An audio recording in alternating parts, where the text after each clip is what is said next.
Ganda chunki biladi. уже Mana men birinchi borganimda, roddomga borganimda почти 2 santimetrcha qolgandi, undan ham kaltaroq edi. Keyin pisari qo'ya olmaymiz, уже ochilib ketgan deb qaytarib yuborishgan bularni. U 21 hafta edi. Xudoyim qarang, qachondan beri yuribdi lekin.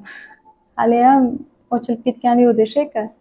Так что ba'zida Xudoning xohishi bo'ladi.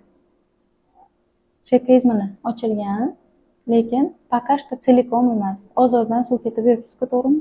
Suv kamayib ketgani yo'q bolajonni. hozir уже anaqa Hozir ham to'liq ochilib ketganingiz yo'q-da. ochilib ketmagan. Yo'q, hali yana bor. Avvalgidan ko'ra ancha kichraygan. 12 qopdi-yu, lekin пока bor. Hech bo'lmaganda 36 haftaga yetkazib olsangiz zo'r bo'lardi-da. Hozir hali endi 32 bo'lgansiz.